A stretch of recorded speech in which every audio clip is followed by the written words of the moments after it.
Hello everyone. I am teaching for JNU entrance examination for many years.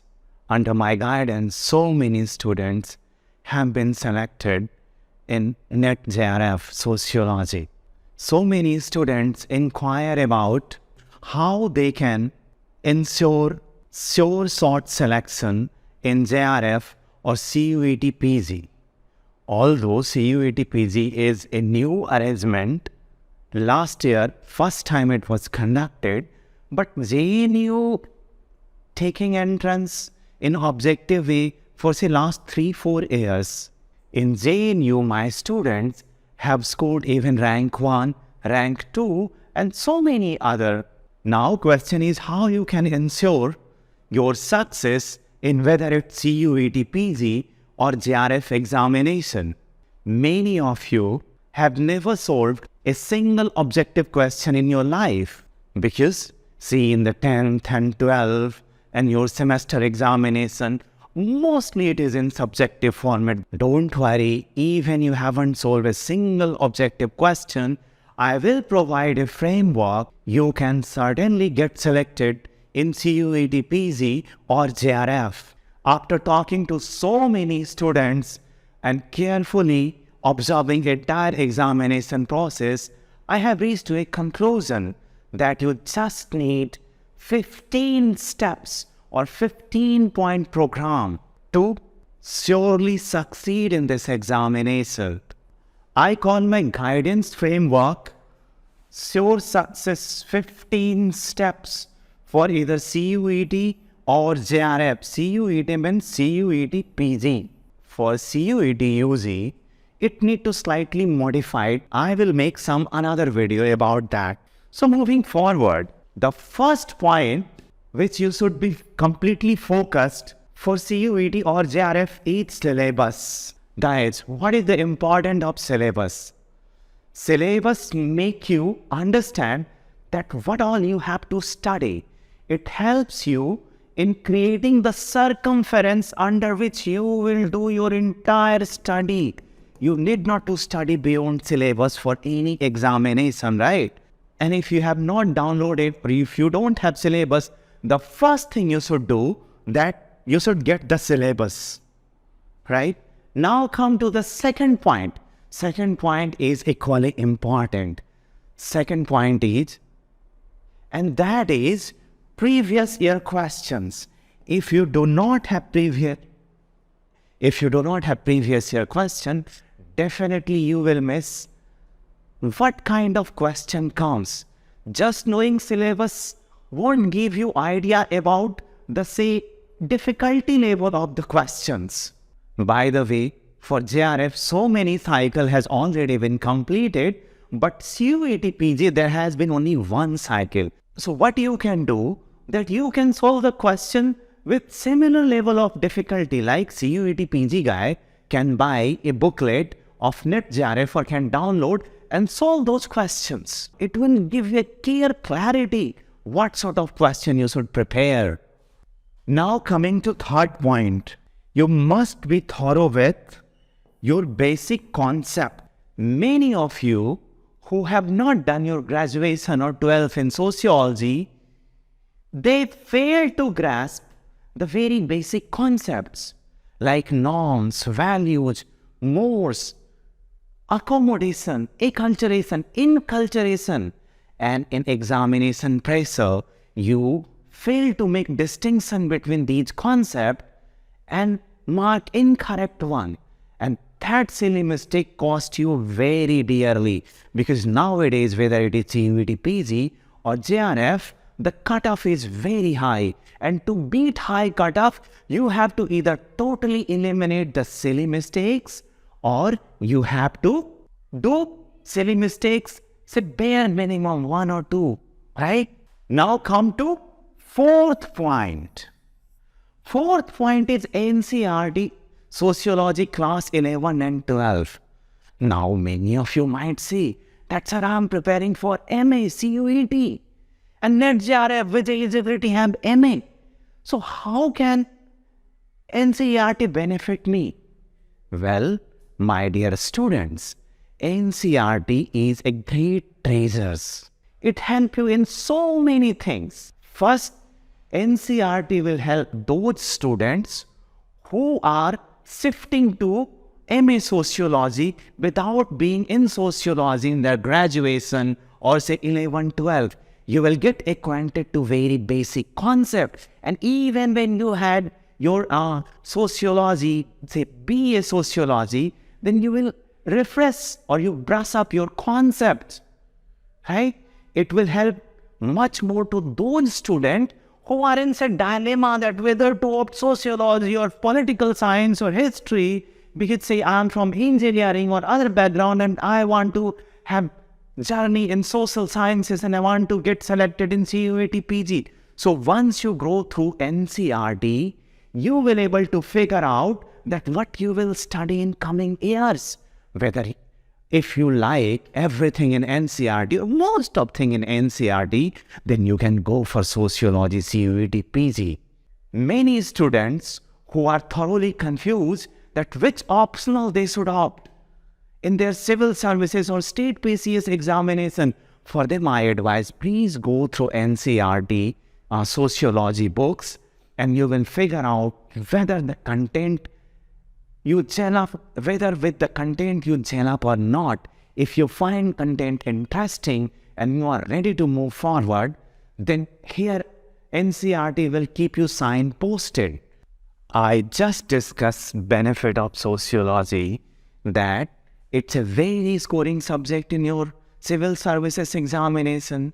Sociology is, say, one of the highest employment generating subject in social sciences, on par with economics, because nowadays there is a NGOization of our society. So many NGOs are coming, right? So not only you will score high in your civil services, if you want to work in NGO or say social sector, work or knowledge of sociology will help you quite a lot. You can work in say media. Lots of things are social. Say this and the farmer protest. It has more to do with sociology than the media coverage. So these are the benefit of sociology. Now coming to the fifth point, which is very important, and it adds say the heart. Now come to the fifth point, that is thinkers. Thinkers form the very core of sociology or say any social sciences. Like in JRF, there are 26 thinkers, but there are many more, because for example, you study Marxism, so it's not only Marx, there are many associated thinkers, right? You must develop an extremely productive way to study a thinker. Very often thinkers have given definitions. For example, a great sociologist, Anthony Giddens. If you talk about Anthony Giddens, immediately in your mind should come two things: structuration, double hermeneutics, and also the definition he has given, that is of say globalization or modernity. Because very often in JRF or CUET PG, they might ask questions directly from these thinkers' definitions. So you have to develop an interesting and productive way to study thinkers. Let's elaborate more about these sociological thinkers. For example, C.W. Mills. So C.W. Mills was a very bright mind, and his importance, because when sociology was transitioning from functionalist perspective to critical theory, particularly say Marxism, C.W. Mills came out with wonderful theories like sociological imagination. Another is power elite.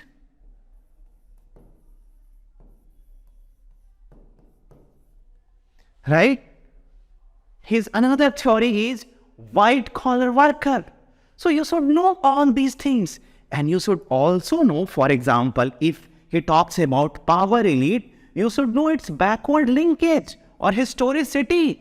Power elite definitely conceptualized by C.W. Mills, but elite theory was conceptualized much back by Italian thinkers like Pareto and Mosca, right? So you should able to link backwardly forwardly. This guy, C.W. Mills, inspired, say, agrarian theorist like Theodore Samuel, right? Who gave the concept of peasants. We should know all these things. And it should be on tip of your tongue, because objective questions are like bullet shot. If you know, you will hit correctly. If you don't know, it will be difficult. In subjective question, you can always write something. But in objective question, the good thing is the answer is in front of you. Bad thing is you might not be able to figure out even when answer is in front of you. The moment you study thinker, you must link to perspectives. For example, if you studied Emile Durkheim, you should know that he continued the train of functionalist that started by Auguste Comte, further added up by Herbert Spencer, glamorously theorized by Emile Durkheim. Then further work was done by Talcott Parsons and refined by R.K. Merton. And you should also know their Indian counterpart like A.M. Srinivas, S.C. Dubey, Iravati Karve. These all come from same perspective called functionalism. The moment you study perspective, Western thinkers and their Indian counterpart, trust me guys, up to 50% of your syllabus is done. And you will have good confidence, okay, to tackle objective questions. Because when you understand the thinkers, their idea, terminologies, and their Indian counterparts, you able to do intelligent guess, right? Elimination method that I will teach you. Another thing that is very important for objective exam is understand methodology. Very often I have noticed that even those who have done their BA Sociology, they don't know the very basic of methodology, but they do ask questions. So get acquainted with methodology, okay? And then another kind of very easy question I put in the 8th point, that is books and authors. Very often they ask which book is written by which author. Sometimes they ask you to match.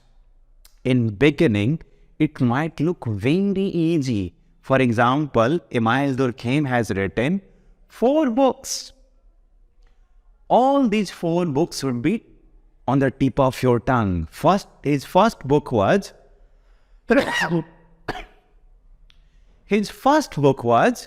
Division of Labor.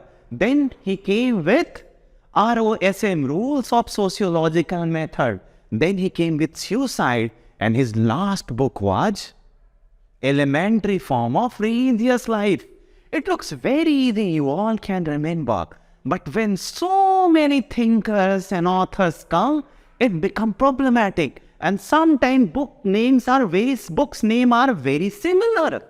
For example, there is a book called Indian Village. Indian Village.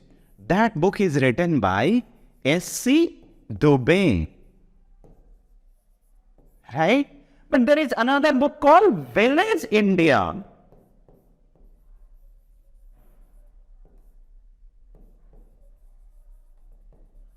That book is written by Mackim Marriott.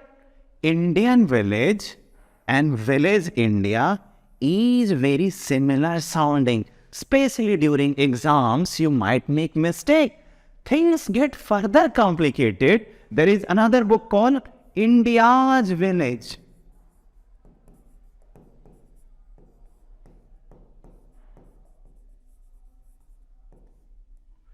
That is written by, or that is penned by M.N. Srinivas. So, I'll tell you the trick to remember these books. You will be thorough with all these books and not a single question in whether CUET, PG or NET JRF you will miss, okay? 9th point is the various laws. Now, coming to 9th point, or the 9th step is various laws and constitutional provision that had shaped our society. You all know that there are so many laws. For example, Protection of Women Against Domestic Violence Act. Right? PWDVA. They will ask in which year this law was enacted. Right? So, the year was 2005. But you might get confused that whether it was 2005 or 2006 or 2004. So, I say there is a trick. Woman. Right? How many alphabet is in woman? 5. So remember 2005. So there are a trick for so many laws that I will tell you in coming classes. Okay? Many constitution provision you should remember. For example, right of religious or right to religious freedom. Article 29, Article 30. They might ask these questions. Now coming to 10th point. 10th point is various social issues based on current affair and constitution. For regarding recently the forms law, CAA protest, they can ask these questions. Okay? So you should be thorough with some current affair issue also. Right? And their linkage with the constitution. They do ask questions from current affair repeatedly. Now the 11th point or steps, that is notes for study and revision. Okay, so which notes you should follow? Well, I teach. Earlier I was teaching offline, now I will teach online as well. So you can make notes from my classes or any other teacher, or you can make your own notes from say material like IGNO. But must make a note, okay? Please, please, please. Because that will help you in quick revision. Revision is very important, especially when you are new to sociology. Forget very quickly, right? So make notes for revision.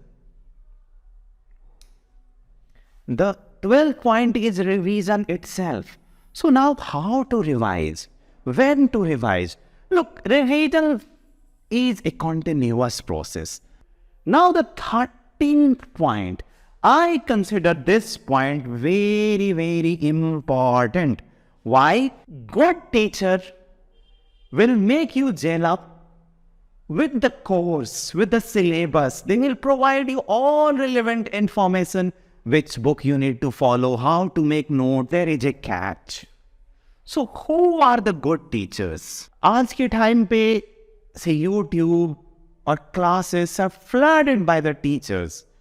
बहुत सारे teacher हैं guys, but good teacher की characteristic ये होती है कि first he should be very thorough in what he is teaching. It's not like he come prepare slides, skip the slide and just explain and go back and claiming that I am the very best teacher. No guys, teacher should come with bare minimum. When I teach, I have the board, me, pen and students. Nothing else. I don't come with say written so many notes, dictate them and give them. No, notes should be provided to student.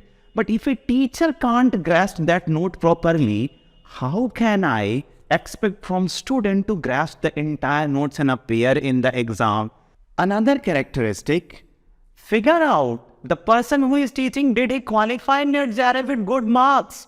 Or just he started teaching because he or she can make good notes?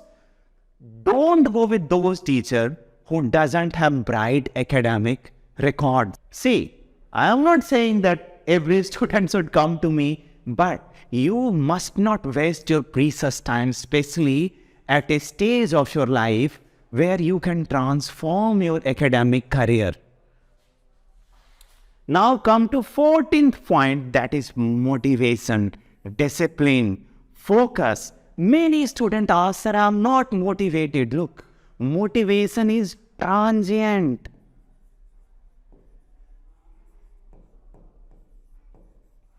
You can be motivated for short period of time, but you are preparing for say 2 months, 3 months. You cannot be always motivated. Your graph will go like this. You will be high, low, that kind of graph of motivation you will have. But discipline is quite important. Even if you are not motivated, you are maintaining discipline for say 2-3 hours study each day or even more. and 1 or 2 hours of revision, you will definitely get selected in whether CUET, PG or JRF examination.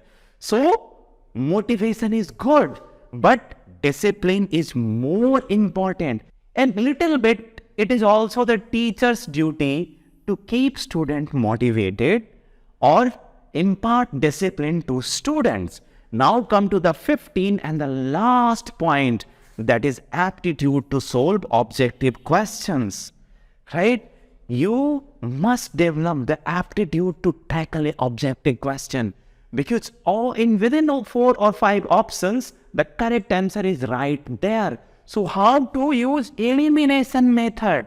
How to say that this option can't be the correct answer? Even if eliminate 2, now you're playing 50-50.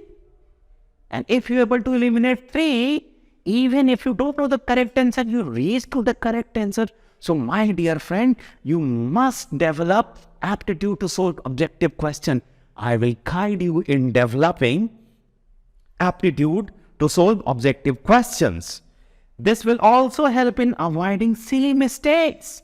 Don't do silly mistakes, because CUET PG cutoff is very high. If you do 4-5 silly mistake, you will not able to go JNU. And one thing I can assure you after these 15 steps, that if you follow thoroughly or say religiously with proper discipline, motivation and under my guidance, JNU has 3 big gates. And JNU is always ready to accommodate you in new batch. So, just following these 15 points, you can clear CUET PG, get top college like JNU and other central university, okay? Or you can crack JRF.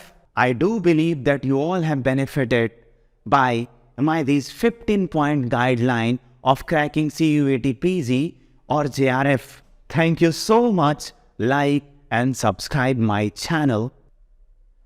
You can also communicate to me on my phone number, which is given below in the link. Try to communicate to me on WhatsApp rather than direct call, okay? Thank you so much. We'll see you in the next video.